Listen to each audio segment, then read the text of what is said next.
DotaFanTV, hello everybody, welcome back to another video brought to you by DotaFanTV. I just said that twice.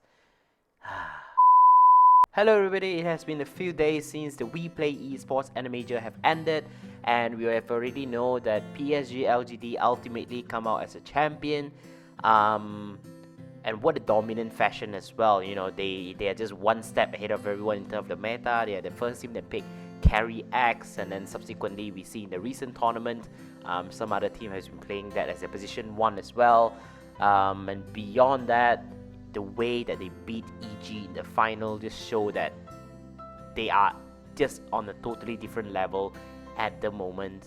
Hopefully they can bring that form to TI so that we can see better Dota, whether it's from China region, from every other region as well. Anyway, before the start of the tournament, I actually made a tier list that you guys have, might have seen the video. I'll link it down in the description. I've made a prediction on where each team I think will finish, and oh my god, oh my, you guys slated me so bad.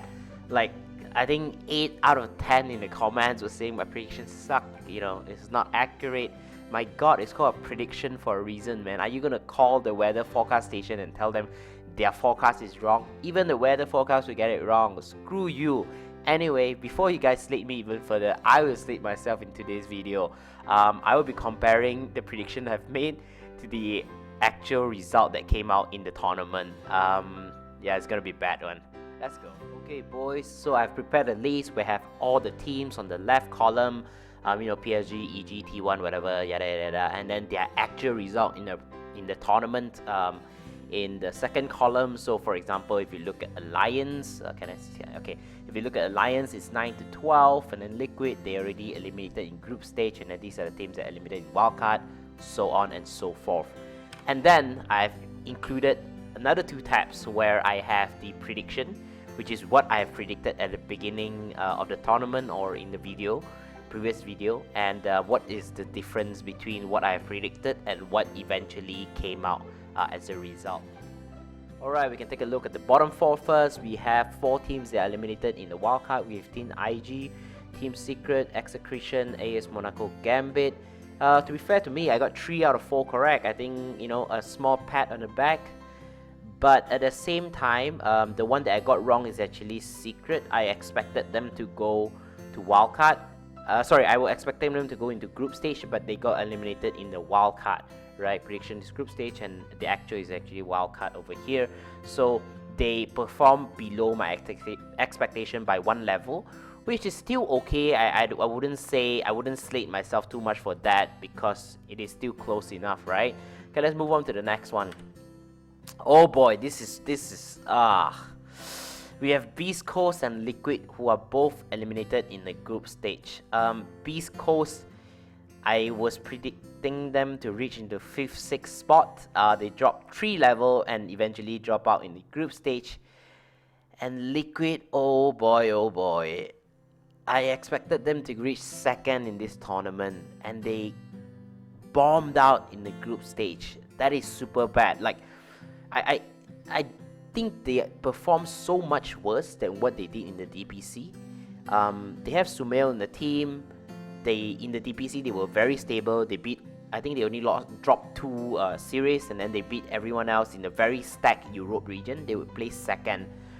And in this tournament, it just didn't work. Like, whatever they tried, it didn't work. Sumail had a pretty terrible tournament. I'm not blaming him, but I'm just stating the fact, like, almost none of them showed up.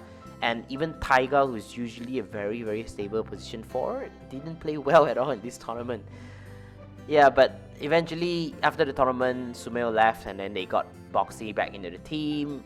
Hopefully, we will see a better showing because they have to play in the freaking qualifier in the next 2 weeks or something. Alright, moving on, we have 9th to 12th place, where we have VP, Virtus.pro, Alliance, Esther, and No Ping. Let's give myself a little bit a pat on my back again first, because I called it. I say Alliance, I suspect with the 6-man issue and their land choking a few times, I don't expect them to do well. It was a bit of a gamble, to be honest, and I got it right, spot on. But VP and No Ping, I wouldn't give myself too much of a blame, because again, 9 to 12, I predicted 7 to 8, which is, you know, close enough, just one level difference. I guess that's fine. But Aster though, that is on me. I'm not putting the blame on anyone else. That is gonna be on me. I said they're gonna finish first, but they've bombed out after 2 series in the 9th to 12th place, together with Alliance as well. But they were so dominant in the China region. I guess what went wrong is they were so dominant, maybe it was ego, that they didn't adapt to the meta at the moment. Because whatever worked in China region, in the domestic region, might not work a few months later in the international stage with the major in place, because things have developed, teams find better way to play the game, and I felt like they didn't adapt. They just used whatever that worked in China region during the TPC that got them the first place. They just copy and pasted it. To be fair to them, maybe that is the right way to go, you know, that is what brought you to the tournament, you just continue using it. But at the end of the day, I hope they really learn a lesson that it is a very dangerous thing to do. And I'm sure in the scrims that they have played, it kind of show, the result should show that whatever they were doing is not right, and still they didn't adapt. Sometimes it was just maybe LAN experience, I'm not too sure about that. But a big blunder, in my opinion, in terms of my prediction and that their performance, a big blunder. That's all I can say. Moving on. In the 7 to 8 spot, we have TNC and Team Spirit. Both team actually now is where we start to see some green over here in the difference. This means that these teams perform much better than my expectation. TNC, I predicted them to go out in the group stage, but eventually they reached 7 to 8 spot. Pretty good for them, to be honest. I think a lot of people are quite impressed with TNC performance. Maybe not as surprised as Team Spirit, where I think a lot of people would expect them to leave after the group stage, right? But eventually they got 7 to 8 spot. You know, huge credit to Team Spirit. They play very fearlessly. I think a relatively young squad as well. They were fun to watch, and I also remember the anime run that they did at the beginning of their team intro. It was pretty cool. TNC, on the other hand, although they got 7 to 8, I think they are still slightly disappointed with their result, because obviously if you know, with the way they play, it feels like they deserve slightly higher position, maybe 5th to 6th or something. But they met EG, which is the team that finishes second in the tournament, so it's pretty unlucky. At the same time, their performance is pretty good, but it wasn't good enough to secure a TI spot. So I think for them, although they perform much better than a lot of people's expectation, but it's still slightly disappointing, I think, when they go back home. Next up, we have Nigma and Quincy Crew, both finishing 5th to 6th. And one of them I actually got right, which is Quincy Crew. Spot on. Good for me and good for them. To be honest, Quincy Crew, I think they have it doesn't feel like they have played a lot of games compared to a lot of other teams. Like when you look at EG, LGD, VC, and Nigma, all these teams are, other than T1 of course, they didn't start from the playoff stage. So it feels like Quincy Crew, they don't have to do a lot in order to reach there. But it is what it is. The system is like that, where if you finish first in your regional league, you know, you done most of the hard work already in Valve Eyes, so you start in the playoff stage. You have to play like 6-7 series in the group stage. Not something I agree with, but it is what it is. At the end of the day, Quincy Crew finished 5th, 6th. Pretty decent team, I think. Some of their performance is quite good as well, but it's just that I think, who did they lost to at the end of the day? Quincy Crew lost to Vichy Gaming. Yeah, if I'm them, I would still be a little bit disappointing. I think disappointing because I felt like it's a team that they can beat. It's not like they met, you know, EG or PSG LGD. So I would be disappointed if I'm them. And then we have Nigma, who I expect them to finish 4th and eventually finish 5th, 6th. I guess it's still fine. It's still around the same range. They still didn't make it to TI, although with a very, very good performance in the major, because, you know, in the in their domestic league they finished 4th, which means I think in the end when they calculated, Nigma need to finish like 2nd in this tournament in order to make it have a confirmed spot in TI. Eventually it didn't happen, so feel a bit bad for them. A good performance in the entire tournament, but I feel like at the end, 4th place, when we look at the interview and all, they were clearly not happy even with not 4th place, with 5th, 6th place. And I kind of can understand why, because when the group stage are all over and they place the team in the playoff, a lot of people would expect like LGD and Nigma to go into the final. But after Nigma met LGD, they lost 2 series and they're out immediately. It feels like a very very hyped up, and then eventually just lose 2 series and poof, they're gone. Okay, moving on, we have Vichy Gaming. Oh my god, this is one of the one of the worst one, I think. Again, +5, did so much better than my expectation, but that also means that I underrated them a lot. I expected them to not even make it out of the wildcard, but they actually made it all the way to 4th. I think comparing to all the teams, right, maybe I don't take PSG LGD into account because they are one level above everyone else. VG Gaming is probably one of the teams that learn the quickest and the most among all the teams I've seen. So they have like performance that's not very stable. In wildcard, for example, the first day I think they only win 1 game, they drew 2 series, and then they learn very quickly and they adapt immediately. And throughout the tournament, they have been doing this kind of thing. I also remember the game between Vichy and Quincy Crew. The first game they lost in a stomp, right? And in the second and third game, they immediately adapted and know what to do. In the second game, it was almost the same lineup from Quincy Crew against Vichy. And Vichy Gaming just adapted. Okay, they know Quincy Crew want to play the late game. They say, screw that, we're going to play fast, we play early game. We will screw you before your hero even come online. So, huge credit for them. They deserve the 4th spot for sure. Moving on, we have T1, another one that, oh my god, I think the top few I am not doing well at all. T1, another one that is a huge surprise. Again, I think I underrated the SEA region, my own region actually.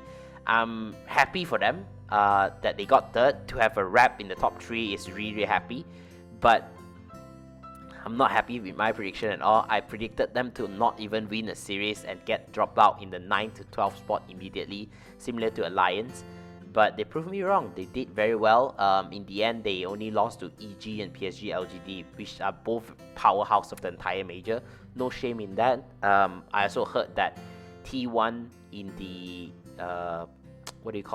scrim actually fuck PSG LGE up so much that LGD coach have to tell them to buckle up, or they might as well pack their bag and go home. This is a real interview, by the way, given by Zhao 8, the PSG LGD coach, where they say after the scream, within 10 minutes the game are already over, and PSG LGD just have to play it out to 20 minutes just so they don't look so embarrassing in the GG when they called it. And then eventually they learn it as well, PSG LGD. So yeah, I think T1 is one of those teams that in Scream they do very well. Eventually, I think 3rd spot is very respectable as well. So yeah, huge credit to them. And then we have EG, who I predicted them to go 3rd, but they're actually 2nd, so 1 spot better. I don't have much thing to say about EG. I think a lot of people would say, if you just compare individual player, right, post 1 against post 1, post 2 against post 2, EG has to be among the top 3 or even first, in terms of individual player talent. Abad on the mid, RTZ on the carry role, Crit on the post 4, so on and so forth, and adding Ice into the team as well, make the team so much more dynamic, so much more versatility, just because of the offlane pool that this guy have is, he almost played every single hero into the offlane. This is crazy. So deserve to be there, EG, but a bit sad for them that they did. Not sad for them, I mean, I still enjoy the meme that they haven't won a single major yet, especially on RTZ, haven't won a single major, and 3 major in a row they finished 2nd. But having to say that, you cannot deny anything from PSG LGD in this tournament. They finished first, and they did really well to get that. There's no one in the team that can say they are, I mean, no one in the entire Dota world can say, no, LGD were lucky, LGD don't deserve it. Because if you look at the games, it's not even close. The final was 3-0. You have all type. You have a stomp, right? You have a huge comeback, and you have another one was another stomp, I think.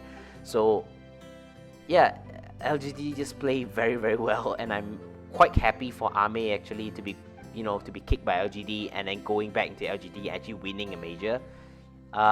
Looking back at my prediction again, I actually predicted LGD to be 9-12. And they actually got it first. This is one of my worst predictions again compared to everything else. But having to say that, I admit I really underestimated a lot of the China team. Actually, no, I actually didn't. I actually expected Aster to do really well, but it was PSG, LGD, and Vichy Gaming that gave us a huge surprise. I think that just show how difficult it is to make prediction in DPC in Dota, because you never know what team will show up and what team won't show up. Looking back at my prediction, I think some of them I'm really proud. Like Nigma is really good, Quincy Crew, even Spirit I think is decent, Alliance is good in terms of my prediction. But the one that I got it wrong is so wrong, especially like LGD, T1, Vichy Gaming. 3 out of the top 4 wasn't well enough. I'll try my best to improve next time. But just looking at this again, I think this picture also tell us like which team should feel the most disappointed with their performance against the expectation which I felt like is a realistic expectation. So the team that should feel the worst is probably Aster and Liquid, because they did so much worse than a lot of people's expectation. And the team that did the best is probably like Vichy Gaming, PSG LGD, and also T1, who come in as a relatively dark horse. Nobody really put an eye on the SEA region, but they did well. Alright, that is me reacting to my own prediction in the We Play Esports Animajor. So that has now come into conclusion. The next thing that we have in line is actually the TI10 Open Qualifier. Right now, 12 teams have already been confirmed to TI. So for those teams that didn't get the direct invitation, they have to play through the Open Qualifiers. We have the date over here for different region.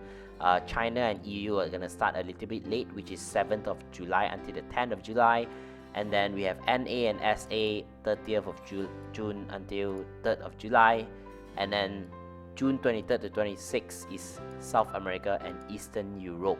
And this is actually next week onwards. And in this channel, we'll be providing some update along the way. So if you like this kind of content, please subscribe to the channel. I'll see you in the next one.